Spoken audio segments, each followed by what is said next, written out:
Hello everyone, আমি doctor Gautam বিশ্বাস। আজকে আপনাদের সাথে আমি আলোচনা করব ইন্টারমিটেন্ট ফাস্টিং এই টপিকের উপরে। দেখুন, আমরা মানুষ, আমাদের প্রত্যেকের একটা ইটিং প্যাটার্ন রয়েছে। সেরকমই একটা ইটিং প্যাটার্ন হচ্ছে ইন্টারমিটেন্ট ফাস্টিং। ফাস্টিং এর বাংলা হচ্ছে না খেয়ে থাকা। ইন্টারমিটেন্ট ফাস্টিং জিনিসটি বুঝতে গেলে আপনাদেরকে আমি ঠিক এইভাবে বোঝানোর চেষ্টা করব যে আমাদের 24 ঘন্টা যে সময় রয়েছে একটি দিনে, সেই সময়টিকে দুটো সাইকেলে ভাগ করা হয়। একটা হচ্ছে সাইকেল অফ ইটিং আর একটা হচ্ছে সাইকেল অফ ফাস্টিং। মানে কিছুটা টাইম পিরিয়ড আমরা উপোস থাকবো আর কিছুটা টাইম পিরিয়ড আমরা খাওয়া দাওয়া করব। তো এটাই হচ্ছে ইন্টারমিটেন্ট ফাস্টিং। এখানে কোনো স্পেসিফিক ফুড আইটেমের ওপরে জোর দেওয়া হয় না, এখানে খাবার খাওয়ার টাইমিংয়ের ওপরে জোর দেওয়া হয়। যদি এটা আরও ভালো করে বুঝতে চান তাহলে ইন্টারমিটেন্ট ফাস্টিংয়ের কিছু মেথডস হয়, সেই মেথডসগুলো যদি আমি আলোচনা করি তাহলে বিষয়টি আরও পরিষ্কার হবে। যেমন 16/8 মেথড। এই মেথডে কি করা হয় না, 24 ঘন্টাকে দুটো সাইকেলে বা দুটো পার্টে ভাগ করা হচ্ছে। একটা 16 আওয়ার্স আর একটা হচ্ছে 8 আওয়ার্স। 16 আওয়ার্স যে টাইম পিরিয়ডটা রয়েছে, এই টাইম পিরিয়ডটা আমরা ফাস্টিং থাকবো, আর 8 আওয়ার্স টাইম পিরিয়ড যেটা রয়েছে এই সময় আমরা যা যা খাবার খেয়ে নেব। ইউজুয়ালি এই 8 আওয়ার্স টাইম পিরিয়ডে আমরা আমাদের নর্মাল ফুড হ্যাবিট যেটা, সেটা ফলো করব। খুব বেশি খাবার খেয়ে ফেলবো না, আবার খুব কমও খাবার খেয়ে ফেলবো না।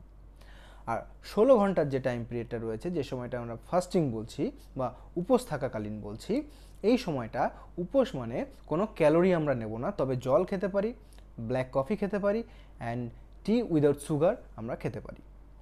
নেক্সট মেথড হচ্ছে 5:2 ডায়েট।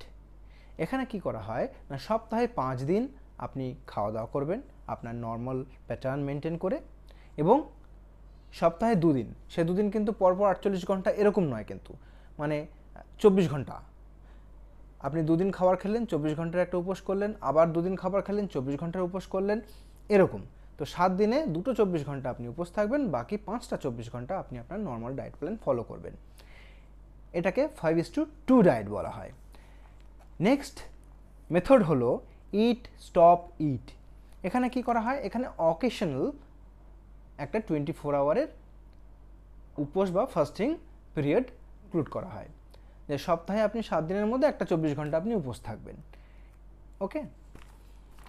নেক্সট স্টেপ হচ্ছে কমপ্লিট অল্টারনেট ডে ফাস্টিং। এখানে কি করা হয় না, 24 ঘন্টা আপনি খেলেন, নেক্সট 24 ঘন্টা আপনি কিছু খাবেন না except water, black coffee and tea without sugar. Okay. আচ্ছা, নেক্সট আরেকটা ইন্টারমিটেন্ট ফাস্টিং মেথড হচ্ছে ওয়ারিয়ার্স ডায়েট। ওয়ারিয়ার্স ডায়েট নাম শুনেই বুঝতে পারছেন যে ওয়ারিয়ার্স মানে যোদ্ধা। আগেকার দিনে যখন যুদ্ধ হতো, সারাদিন যুদ্ধ হচ্ছে, যখন সন্ধ্যাবেলা তারা ফিরলো তখন তারা খাওয়া দাওয়া করলো। এখানে কি করে না, 20 ঘন্টার একটা ফাস্টিং পিরিয়ড চলে এবং 4 ঘন্টার একটা ইটিং পিরিয়ড চলে। তবে অবশ্যই ওই পার্টিকুলার যে ফাস্টিং পিরিয়ড যেটা, সেখানে আপনি ক্যালোরি ছাড়া ওয়াটার খেতে পারেন, ব্ল্যাক কফি খেতে পারেন, and tea without sugar, without milk আপনি খেতে পারেন। এবার চলে আসি যে ইন্টারমিটেন্ট ফাস্টিংয়ের উপকারিতা কী বা কেন আমি ইন্টারমিটেন্ট ফাস্টিং মেথড ফলো করব। দেখুন, ইন্টারমিটেন্ট ফাস্টিং আপনারা যারা ওবেজ আছেন তাদের ওয়েট লসের ক্ষেত্রে খুবই গুরুত্বপূর্ণ ভূমিকা পালন করে। বিভিন্ন রিসার্চ থেকে এগুলো প্রমাণিত। ইন্টারমিটেন্ট ফাস্টিং আমাদের মেটাবলিক হেলথ ইমপ্রুভ করতে হেল্প করে, আমাদের আয়ু বাড়াতে পর্যন্ত হেল্প করে, এবং কিছু ইম্পর্টেন্ট হেলথ কন্ডিশন ম্যানেজ করতে খুব ভালো কাজ করে, এবং এটা একটি নন ফার্মাকোলজিক্যাল ম্যানেজমেন্টের পার্ট বা লাইফস্টাইল মডিফিকেশনের পার্ট বলতে পারেন।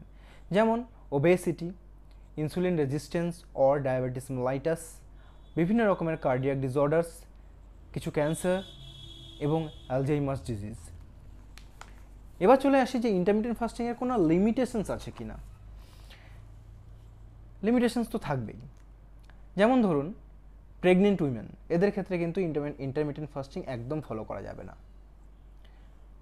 ব্রেস্ট ফেড উইমেন, খুব বয়স বেশি বয়স্ক মানুষ বা বাচ্চা, এদের ক্ষেত্রে ইন্টারমিটেন্ট ফাস্টিং মেথড ফলো করা ঠিক নয়। ইন্টারমিটেন্ট ফাস্টিংয়ের কিছু সাইড এফেক্ট আছে কি? হ্যাঁ, অবশ্যই আছে। কি হতে পারে? সেরকম সিগনিফিক্যান্ট কিছু নয়। যেটা হতে পারে, একটু খিদে বেশি পেতে পারে, বিরক্ত হয়ে গেলেন, হ্যাঁ, ইরিটেটেড হয়ে থাকবেন, আর কি না ভীষণ দুর্বল, হ্যাঁ, ফ্যাটিগ, এই জিনিসগুলো হতে পারে। তবে হ্যাঁ, মোটামুটি 1 মাস 2 মাস পরে অ্যাডজাস্ট হয়ে যায়, শরীর অ্যাডজাস্ট করে নেয়, এই ইফেক্টগুলো কেটে যায়। তো আশা করছি ইন্টারমিটেন্ট ফাস্টিং সম্পর্কে বোঝাতে পারলাম। ধন্যবাদ, নমস্কার।